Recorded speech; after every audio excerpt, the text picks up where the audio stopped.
Hello everyone. This is in continuation with our previous class of the paper analysis and cooperative society inspector, and we have analyzed a few questions, and we have also mentioned some of the sources from where these questions is being picked up, and also some of the questions which has asked in the recently conducted commercial tax inspector. So let's begin without wasting much of the time. So we will see the questions and how they have the KPSC is being asked in the upcoming exams. They have especially focusing more on the subtopics, options, and also taking questions.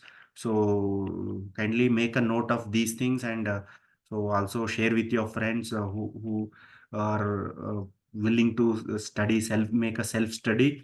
So for them it will be definitely beneficial. So as in previously we have discussed this, so let's 46th the question will be dealing with today's CSAT question. So see, this is again the series questions, very basic questions they have asked.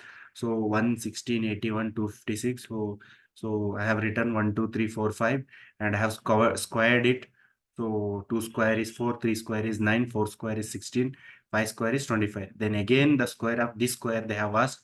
So by seeing this question, they are very elementary questions.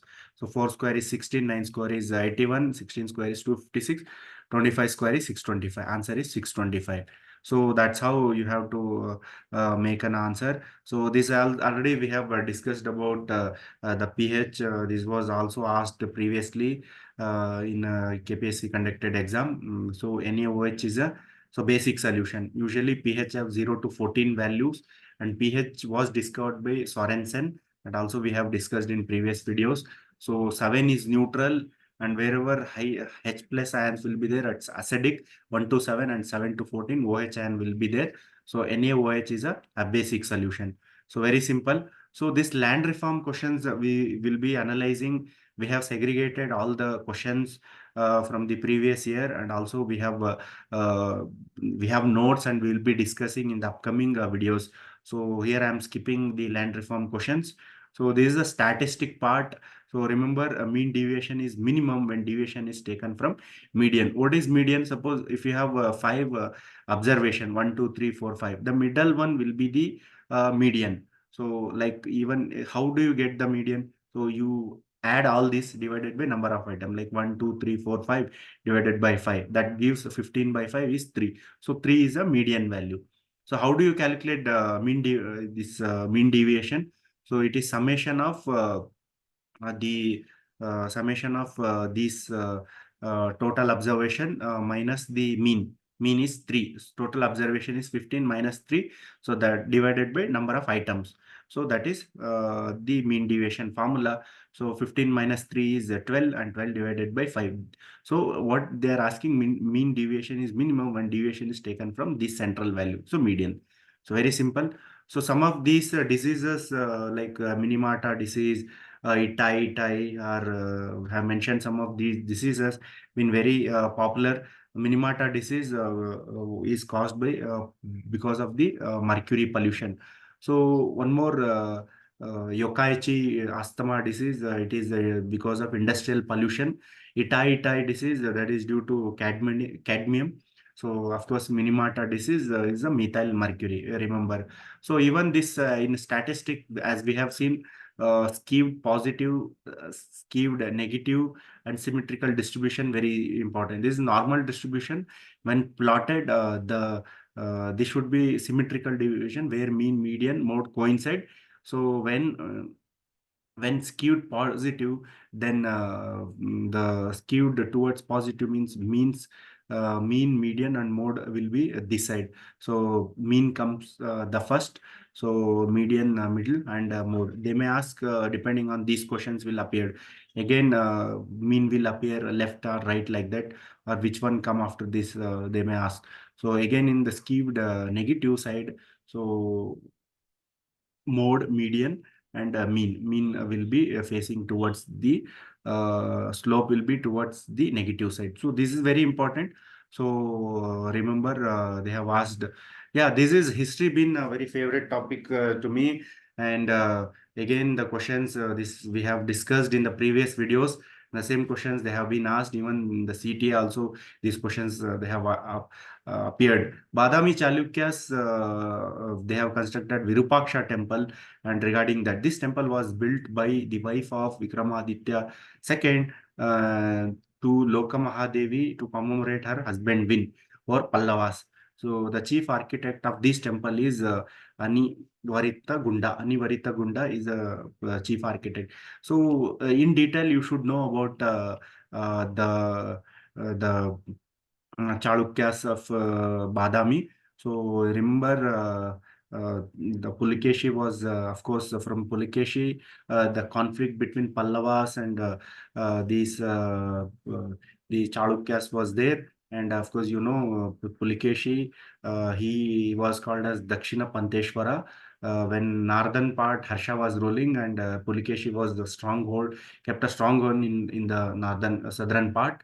So he defeated even Harshavardhana in the Battle of Narmada. Again, he also defeated Mahendra Varman, the ruler of Pallavas. And but Narasimha Varman, the son of the Mahendra Varman, fought against Pulakeshi and he killed him. So then that conflict continued, and Vikramaditya II took the revenge and he defeated and killed Nandi Varman.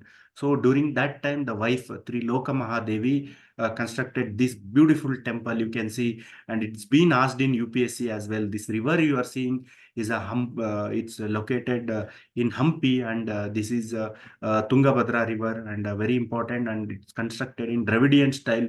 I've also explained the styles of temple, the Nagara style, Dravidian style, and the Vesara style. So three important aspects we have discussed. So when it comes to Dravidian, the Vimana, the what we call the pyramid is will be very height.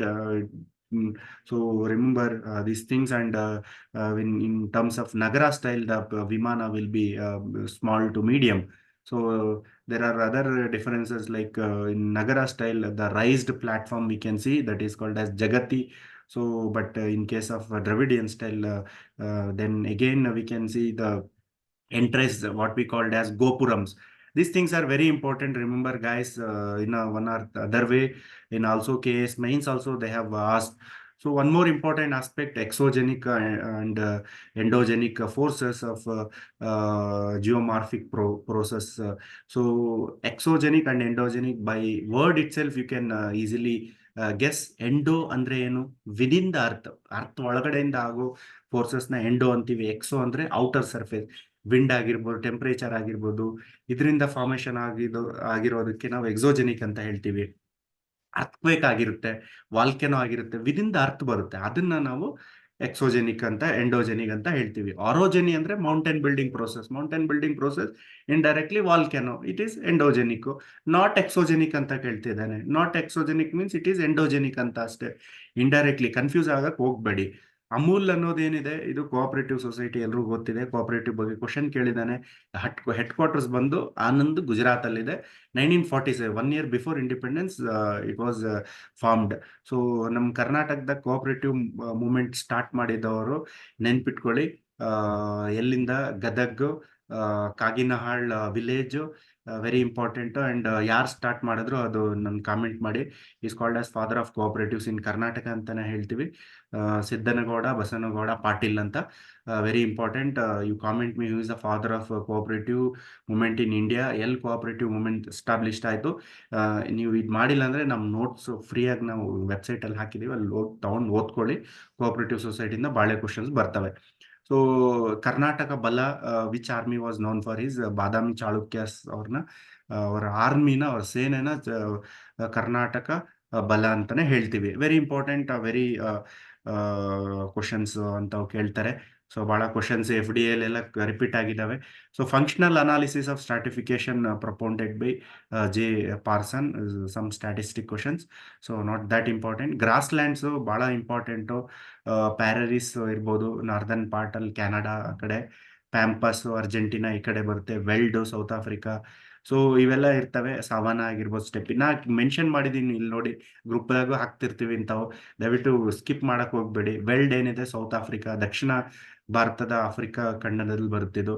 ಪ್ಯಾಂಪಸ್ Dakshina America, so ಅದು important. ಪ್ಯಾರರಿಸ್ ತಂಡ್ರ ಅನ್ನೋದೇನಿದೆ ಅದು northern polar regions ಅಲ್ಲಿ ಬರುತ್ತೆ. ಇಲ್ಲಿ northern polar ನೋಡಿ, ಆರ್ಕ್ಟಿ Arctic region ಅಲ್ಲಿ ಇರ್ಬೋದು, Greenland ಈ ಕಡೆ ಎಲ್ಲ ಬರುತ್ತೆ. ಮತ್ತೆ ಸವಾನ ಬಂದಾಗ ಇದು ನಾರ್ದರ್ನ್ ಆಫ್ರಿಕಾ ಆ, ಕಡೆ ಬರುತ್ತೆ. ಸೊ ಆಸ್ಟ್ರೇಲಿಯಾ ಕಡೆನೂ ಸ್ವಲ್ಪ ಇದೆ. ಪ್ಯಾಂಪಸ್ ಸೇಮ್ ಲ್ಯಾಟಿಟ್ಯೂಡ್ ಅಲ್ಲೇ ಇದು ಬರುತ್ತೆ. ಸ್ಟೆಪಿಸ್ ಬಂದಾಗ್ಲೂ ನೀವು ಯುರೋಪ್ದಾಗ ಕಂಡು ಬರುತ್ತೆ. ವೆರಿ ಇಂಪಾರ್ಟೆಂಟ್, ನೆನ್ಪಿಟ್ಕೊಳ್ಳಿ. ವೆಲ್ಡ್ ಅನ್ನೋದು ಸೌತ್ ಆಫ್ರಿಕಾ, ಪ್ಯಾಂಪಸ್ ಅರ್ಜೆಂಟಿನಾ, ಇವು ನೆನ್ಪಿಟ್ಕೊಳ್ಳಿ. ಸೌತ್ ಅಮೆರಿಕಾ, ದಕ್ಷಿಣ America. So again land reform ನ ಕ್ವಶನ್ಸ್ ನ ಬಿಟ್ಟಿದ್ದೀನಿ.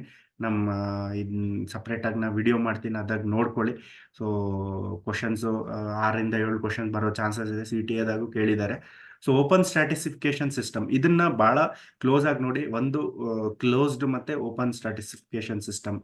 ಸೊ ಕ್ಲಾಸು, ಕ್ಯಾಸ್ಟ್ ಏನಿದೆ ಹೆರಿಡಿಟ್ರಿ ಇರುತ್ತೆ, ಕ್ಯಾಸ್ಟ್ ಕ್ಲೋಸ್ ಆಗಿರುತ್ತೆ. So usually entering and exit is very difficult in caste system, because it is came by birth. So but class ಏನಿದೆ ನಾವು ಯಾವಾಗ ಬೇಕಾದ್ರೂ ಚೇಂಜ್ ಆಗ್ಬೋದು. I mean you can, it's based on income status. ನೀವು rich ಆಗಿ ಅಂದ್ರೆ ನಿಮ್ಮ ಹತ್ರ ಜಾಸ್ತಿ ವೆಲ್ತ್ ಇದ್ರೆ will be higher class.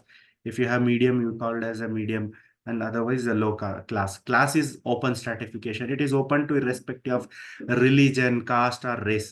So but caste ಆ ಥರ ಇರಲ್ಲ, ರೇಸು ಆ ಥರ ಇರಲ್ಲ. ಸೊ ಓಪನ್ ಸ್ಟ್ರಾಟಿಫಿಕೇಶನ್ ಯಾವುದಂತ ಕೇಳಿದ್ದಾನೆ. ಲಾಜಿಕಲ್ಲು ಸಿಂಪಲ್ ವೇದಾಗ ಆನ್ಸರ್ ಮಾಡ್ಬೋದು. ಯಾವುದು ಬುಕ್ ಓದೋ ಅವಶ್ಯಕತೆ ಇಲ್ಲ. If at all you wanted to read, you can read the society NCERT book here. Banking ombudsman scheme ಬಂದಾಗ RBI ಕೊಡುತ್ತೆ. Wherever citizens are facing some of the problems with the bank, then customers can reach in complaint in the banking ombudsman scheme. ಇದು very important questions. Zero based budget ಅಂತ. But ಇದು parallelly ಇನ್ನೊಂದು concept ಹೇಳ್ತೀನಿ. So it is economics based, zero based budget ಅಂತ, given by Peter Payer ಅಂತ. But ಇನ್ನೊಂದು ಏನಂದ್ರೆ zero based budget natural farming ಅಂತ ಬರುತ್ತೆ ಅಗ್ರಿಕಲ್ಚರ್ದಾಗ. ಅದನ್ನ also nothing but natural farming, where chemical fertilizers ಆಗಿರ್ಲಿ, ಪೆಸ್ಟಿಸೈಡ್ಸ್ ಆಗಿರ್ಲಿ ಏನು ಯೂಸ್ ಮಾಡಲ್ಲ. ಸೊ ಅದನ್ನ ಝೀರೋ ಬಡ್ಜೆಟ್ ನ್ಯಾಚುರಲ್ ಫಾರ್ಮಿಂಗ್ ಅಂತ ಹೇಳ್ತೀವಿ. ಇದು ಆರಿಜಿನ್ ಬಂದು the concept was pioneered by Subhash Palkar. So he's from Maharashtra Vidarbha region and he's called as father of zero budget natural farming ಅಂತಾನೆ ಹೇಳ್ಬೋದು. ಬಹಳ ಕಡೆ ಇದು ರೆಕಮೆಂಡ್ ಮಾಡಿದ್ದಾರೆ, ಬಹಳ ಸ್ಟೇಟ್ ಬಡ್ಜೆಟ್ ಅಲ್ಲಿ ಪ್ರಪೋಸ್ ಮಾಡಿದ್ದಾರೆ ಇದನ್ನ ಪ್ರಮೋಟ್ ಮಾಡಕ್ಕೆ. So first ever registered banks in Karnataka Chitaldurga ಅಂತ 1870ದಾಗ ರಿಜಿಸ್ಟರ್ ಮಾಡ್ಕೊಂಡಿದ್ರು. ಇದು ಫಸ್ಟ್ ಬ್ಯಾಂಕ್ ಆಗುತ್ತೆ, ಚಿಟ್ಟಲ್ ದುರ್ಗ ಅಂತ. ಸೊ ಈ ಪ್ಲೇಸ್ ಎಲ್ಲಿ ಬರುತ್ತೆ ನಂಗೆ ದಯವಿಟ್ಟು ಕಾಮೆಂಟ್ ಮಾಡಿ. So again, which part of Indian constitution deals with panchayat? Every time panchayat ಬಗ್ಗೆ ಕ್ವಶನ್ಸ್ ಕೇಳ್ತಾರೆ. ನಾ ಪ್ರೀವಿಯಸ್ದಾಗೂ ಕಮಿಟೀಸ್, ಬಲ್ವಂತ್ ರಾಯ್ ಮೆಹ್ತಾ ಕಮಿಟಿ ಇರ್ಬೋದು, ಅಶೋಕ್ ಮೆಹ್ತಾ ಕಮಿಟಿ ಇರ್ಬೋದು, GVK ರಾವ್ ಕಮಿಟಿ ಇರ್ಬೋದು, ತಾಂಡನ್ ಕಮಿಟಿ ಇರ್ಬೋದು, ಇವೆಲ್ಲ ಇಯರ್ ಸಮೇತ ನೆನ್ಪಿಟ್ಕೊಳ್ಳಿ. ಬಹಳ ಕ್ವಶನ್ಸ್ ಕೇಳಿದಾವೆ, ನಾವು ಆಗಾಗ ಡಿಸ್ಕಸ್ ಮಾಡಿದ್ದೀವಿ. ಸೊ 9th ಪಾರ್ಟ್ ಅಲ್ಲಿ ಪಂಚಾಯತ್ಸ್ ಬಗ್ಗೆ ಇದು ಮಾಡ್ತಾನೆ. CTA ಕೇಳಿದ್ದಾನೆ. ಆರ್ಟಿಕಲ್ 40 ಡೀಲ್ಸ್ ವಿತ್ PRIs ಅಂತ, ಅದು ಇಂಪಾರ್ಟೆಂಟು. ಸೊ ಮತ್ತೆ 9th A ULB urban local bodies, 9th A ಬಂದು urban local bodies, 9th B ಮತ್ತೆ ಪಾರ್ಟ್ 10th ಏನಂತ ಹೇಳಿ ನನಗೆ ಕಾಮೆಂಟ್ ಆಗಿ ಗೊತ್ತಿದ್ರೆ. ಓಕೆ, ಇದು important concept. Minimum MSP prices ಏನಿದಾವೆ, ಮಿನಿಮಮ್ ಸಪೋರ್ಟ್ ಪ್ರೈಸು, ಇದು ರೆಕಮೆಂಡ್ ಮಾಡೋದು CACP ಅಂತ, commission for agriculture cost and prices. ಇದಕ್ಕೆ ಯಾರು ಮಿನಿಸ್ಟರ್ ಆಗಿರ್ಲಿ, ಯಾರು ಹೆಡ್ ಇರಲ್ಲ ಇದಕ್ಕೆ, ಇವ್ರನ್ನ ಅಪಾಯಿಂಟ್ ಮಾಡಿರ್ತಾರೆ ಗೌರ್ಮೆಂಟ್ ಅವರು. ಸೊ ಯೂಶಲಿ ಅಗ್ರಿಕಲ್ಚರ್ದಿಂದ ಬಂದಿರ್ತಾರೆ ಪ್ರೊಫೆಸರ್ಸ್ ಅಂತ, ಅವ್ರನ್ನ ಕಮಿಷನ್ ಹೆಡ್ ಮಾಡ್ತಾರೆ. ಬಟ್ ಇದನ್ನ ಆಕ್ಚುಲಿ ಅನೌನ್ಸ್ ಮಾಡೋದು, ನೆನ್ಪಿಟ್ಕೊಳ್ಳಿ, ಅನೌನ್ಸ್ ಮಾಡೋದು cabinet committee and economic affairs. ಅದನ್ನ ಹೆಡ್ ಮಾಡೋರು ಪ್ರೈಮ್ ಮಿನಿಸ್ಟರ್ ಆಗಿರ್ತಾರೆ, and they will announce. So ಅದನ್ನ ನೆನ್ಪಿಟ್ಕೊಳ್ಳಿ, ತಪ್ಪು ಮಾಡಕ್ ಹೋಗ್ಬೇಡಿ. ಸೊ ನಾ ಹೇಳ್ತೀನಿ, ಇಲ್ಲೊಂದು ಕೆಲವೊಂದು ಕ್ವಶನ್ಸ್ ಬಂದಾಗ ನೋಡಿ, ಈ ಕ್ವಶನ್ ರಿಪೀಟ್ ಆಗಿದೆ. Which one of the following type of ecology is dealt with autecology? 2 type ಬರುತ್ತೆ, synecology, autecology. Autecology ಅಂದ್ರೆ ಇಂಡಿವಿಜುವಲ್ ಸ್ಪೀಶೀಸ್ ನ ಸ್ಟಡಿ ಮಾಡ್ತೀವಿ. ಸಿಂಗ್ ಎಕಾಲಜಿ ಅಂದ್ರೆ ಗ್ರೂಪ್ ಸ್ಪೀಶೀಸ್ ನ ಇಟ್ಕೊಂಡು ನಾನು ಸ್ಟಡಿ ಮಾಡ್ತೀನಿ. ಈಗ ಒಂದು ಕುರಿ ಮಂದೆ ಇದೆ, ಕುರಿ ಮಂದೆಯಲ್ಲಿ ಒಂದು ಕುರಿನ ಓದೋದು, ಅದನ್ನ ಆಟ್ ಎಕಾಲಜಿ ಅಂತೀವಿ, ಸಿಂಗಲ್. ಸಿಂಕ್ ಕಾಲೇಜ್ ಎಲ್ಲಾನು ಸಿಂಕ್ ಮಾಡ್ಕೊಂಡು ಎಲ್ಲ as a flock of sheep ನ ಓದೋದನ್ನ ಸಿಂಕ್ ಕಾಲೇಜ್ ಅಂತ ಹೇಳ್ತೀವಿ. ಅದನ್ನ basic difference. As per economic survey ನೋಡಿ, ಬಹಳ ಇಂಪಾರ್ಟೆಂಟ್ ಎಕನಾಮಿಕ್ ಸರ್ವೆ. ಇದು ರಿಪೀಟ್ ಆಗಿತ್ತು ನಾವು ಪ್ರೀವಿಯಸ್ ಕ್ವಶನ್ ದಾಗ ನೋಡಿದಾಗ. Highest per capita income of Karnataka is Bengaluru ಅಂತ ಗೊತ್ತಿರಿದೆ. So highest per capita income of Karnataka, that is Bengaluru urban, around 2,36,451. Lowest ಬಂದು ಗುಲ್ಬರ್ಗಾದಾಗ. ಸೊ ಅದ್ ನೆನ್ಪಿಟ್ಕೊಳ್ಳಿ. ಲೋಯೆಸ್ಟ್ ದಾಗು ಎಷ್ಟು ಬರುತ್ತೆ ಅಂತ ವ್ಯಾಲ್ಯೂಸ್ ನೆನ್ಪಿಟ್ಕೊಳ್ಳಿ. ಗೊತ್ತಿದ್ರೆ ಕಮೆಂಟ್ ಮಾಡಿ. ಸೊ ನೋಡಿ, ಕ್ವಶನ್ ಎಕಾಲಜಿ ಬಗ್ಗೆ, ಎಕಾಲಜಿ ನಿಶೆ ಅಂತ ಏನಿದೆ, ಇದು CTA 2024 ದಾಗ ಕಂಡಕ್ಟ್ ಮಾಡಿರೋ ಕ್ವಶನ್ಸ್ ಅಲ್ಲಿ ಡೈರೆಕ್ಟ್ ಕ್ವಶನ್ಸ್ ಎತ್ಕೊಟ್ಟಿದ್ದಾನೆ. ಸೊ ಇದೆಲ್ಲ ಕೊಟ್ಟಿರೋ ಆಪ್ಷನ್ಸ್ ಎಲ್ಲ ಕರೆಕ್ಟ್ ಇದೆ. ಎಕಾಲಜಿ ನಿಶೆ ಅಂದ್ರೆ ಏನು? All the physical, chemical and biological factor that a species needs in order to live and reproduce in is called as ecological niche. So ಒಂದು ಸ್ಪೀಶೀಸ್ಗೆ ಏನೇನು ಅವಶ್ಯಕತೆ ಇರುತ್ತೆ, ಫಿಸಿಕಲಿ ಇರ್ಬೋದು, ರೈನ್ ಫಾಲು, ಟೆಂಪರೇಚರ್, ಕೆಮಿಕಲಿ ಇರ್ಬೋದು, ಅದಕ್ಕೆ ಊಟ ಆಗಿರ್ಬೋದು, ಬಯೋಲಾಜಿಕಲ್ ನೀಡ್ಸ್ ಆಗಿರ್ಬೋದು, ಎಲ್ಲ ಒದಗಿಸುತ್ತೆ ಆ ಎಕೋಸಿಸ್ಟಮ್ನೆ. ಅದನ್ನೇ ಎಕಲಾಜಿಕಲ್ ನಿಶೆ ಅಂತ ಹೇಳ್ತೀವಿ. ಅದನ್ನ very important. It is very essential for living organism. ಒಂಥರ relation between the living creature and the non living creature ಎಂದಿರ್ಬೋದು. ನಾನ್ ಲಿವಿಂಗ್ ಇದು physical, chemical, biological non living factors ಬರುತ್ತೆ. ಬಟ್ ಲಿವಿಂಗ್ ಆರ್ಗ್ಯಾನಿಸಮ್ಸ್ ಏನಿರುತ್ತೆ, so ಅದು ನಾವು ಮನುಷ್ಯರಾಗಿರ್ಬೋದು, animals ಆಗಿರ್ಬೋದು, plants ಆಗಿರ್ಬೋದು, ಇವೆಲ್ಲ ಬರುತ್ತೆ. ಸೊ ಎಕೋಟೋನ್ ಅಂದ್ರೆ boundary between two ecosystem. Like ecotone, mangrove is an ecotone, saline water ಮತ್ತೆ ಫ್ರೆಶ್ ವಾಟರ್, ಅಲ್ಲಿ ಎಸ್ಚುರಿ ಇಸ್ ಅನ್ ಎಕೋಟರ್. ಅಲ್ಲಿ ಎರಡು ಡಿಫ್ರೆಂಟ್ ಎಕೋಸಿಸ್ಟಮ್ ಜಾಯ್ನ್ ಆಗುತ್ತೆ. Very important. ಆ ಥರ ನೆನ್ಪಿಟ್ಕೊಳ್ಳಿ, ನೆನಪಿರುತ್ತೆ. ಬಯೋಮ್ ಅಂದ್ರೆ ಏನಂತ ಡೆಫಿನೇಷನ್ ಕೊಟ್ಟಿದ್ದಾನೆ. Biome is more expensive and complex than ecosystem. ಇದನ್ನ ನೆನ್ಪಿಟ್ಕೊಳ್ಳಿ. ಯಾಕಂದ್ರೆ biome, ecosystem is a unit of biome. Biome ಏನಿದೆ ಅದು ಒಂದು ದೊಡ್ಡ ಏರಿಯಾನ್ ಡಿಫೈನ್ ಮಾಡುತ್ತೆ. Forest it self is a biome, ocean is a biome. But ecosystem, ಅದು ಫಾರೆಸ್ಟ್ ಅಲ್ಲಿ ಒಂದು ಯಾವುದೋ ಒಂದು ನೀವು ಪಾಂಡ್ ತಗೊಳ್ಳಿ, ಅದು ಎಕೋಸಿಸ್ಟಮ್. ಆ ಥರ ನೀವು ನೆನಪಿಟ್ಕೊಂಡು ಕಾನ್ಸೆಪ್ಟ್ ವೈಸ್ ಓದ್ತಾ ಹೋಗಿ, ನಿಮ್ಗೆ ಭಾಳ ಬೇಗ ಎಲ್ಲ ಕಾನ್ಸೆಪ್ಟ್ನ ನೀವು ಮಾಸ್ಟರ್ ಮಾಡ್ತೀರಾ. ಇಲ್ಲ ನೀವು ಜಸ್ಟ್ ಆ ಥರ ಬ್ಲೈಂಡ್ ಆಗಿ ನೆನಪಿಟ್ಕೊಳ್ತೀನಂದ್ರೆ ನೆನ್ಪು ಉಳಿಯಲ್ಲ. ಸೊ ಆ ಥರ ಓದಕ್ಕೂ ಹೋಗ್ಬೇಡಿ. ಸೊ ಇದು ನೋಡಿ ವೆರಿ ಇಂಪಾರ್ಟೆಂಟು. ಇದು ರಿಪೀಟ್ ಆಗಿರೋದೆ ಕಾರ್ಬನ್ ಮೊನಾಕ್ಸೈಡು. ಸೊ ಈ carbon monoxide, carbon dioxide. So asphyxiation ಅಂತ ಹೇಳ್ತೀವಿ. ಕಾರ್ಬನ್ ಮೊನಾಕ್ಸೈಡ್ ನಮ್ಗೆ ಗೊತ್ತೇ ಇರಲ್ಲ. So carbon monoxide is a suicide gas ಅಂತಾನು ಹೇಳ್ತೀವಿ. ಬಿಕಾಸ್ ಅದನ್ನ ಇನ್ಹೇಲ್ ಮಾಡಿದಾಗ, ಸೊ ಆಕ್ಸಿಜನ್ ಒಳಗೆ ಹಿಮೋಗ್ಲೋಬಿನ್ ಕಾಂಪೊನೆಂಟ್ ಕಡಿಮೆ ಆಗಿ, ಸೊ ನಮ್ಮ ಬ್ಲಡ್ ಅಲ್ಲಿ ಆಕ್ಸಿಜನ್ ಕ್ಯಾರಿಂಗ್ ಕೆಪಾಸಿಟಿ ಕಡಿಮೆ ಆಗುತ್ತೆ, ಸಡನ್ ಡೆತ್ ಆಗುತ್ತೆ. ಅದಕ್ಕೆ ಅದು ಸೈಲೆಂಟ್ ಕಿಲ್ಲರ್ ಅಂತಾನು ಹೇಳ್ತಾರೆ. ದೆನ್ ಅಗೇನ್ ಕಾರ್ಬನ್ ಡೈಆಕ್ಸೈಡು, ಅದನ್ನ ಬಂದು ಗ್ರೀನ್ ಹೌಸ್ ಗ್ಯಾಸ್ ಎಫೆಕ್ಟ್ ಇದೆ. Methane explosion, of course as a explosive they can use. Sulphur dioxide ಏನಿದೆ ಆಸಿಡ್ ರೈನ್ ಕಾಸ್ ಮಾಡುತ್ತೆ. ಇದು ನಾವು ನೋಡಿದೀವಿ. Municipal solid waste again assertion reasons ಬಂದಾಗ very simple, is disposed of in the transport safe disposable facility to convert into organic compound. The organic municipal solid waste is converted into compost by worms. ಇದು earthworms ಅಂತ ಬರ್ತಾವಲ್ಲ, ಅದನ್ನ convert ಮಾಡಿ vermicompost ಬರುತ್ತೆ. So both A and true and R is a correct explanation. ಅದ್ರಲ್ಲಿ ಏನು ಸಂಶಯ ಇಲ್ಲ. ಸೊ ಮತ್ತೆ ನೋಡಿ, ರಿಗಾರ್ಡಿಂಗ್ ಏರ್ ಪೊಲ್ಯೂಷನ್ ಬಗ್ಗೆ, ಏರ್ ಪೊಲ್ಯೂಷನ್ದಾಗ ಏನೇನು all of the correct answers ಬರುತ್ತೆ. ಸೊ ಇದು ಇನ್ಕಂಪ್ಲೀಟ್ ಆಗಿ ಬರ್ನ್ ಆಗುತ್ತಲ್ಲ, ಅದನ್ನ ಕಾರ್ಬನ್ ಮೊನಾಕ್ಸೈಡ್ ರಿಲೀಸ್ ಮಾಡುತ್ತೆ. Pollutant cause by incomplete combustion of organic matter is called so carbon monoxide ಅಂತ ಹೇಳ್ತೀವಿ. ಸೊ ಮತ್ತೆ depletion of ozone in outer atmosphere May trigger skin cancer. Of course, ಯಾಕಂದ್ರೆ ಓಝೋನ್ ಲೇಯರ್ ಏನಿದೆ ಅಲ್ಲಿಂದ ಹಾರ್ಮ್ಫುಲ್ ರೇಡಿಯೇಷನ್ಸ್ ಬರುತ್ತೆ.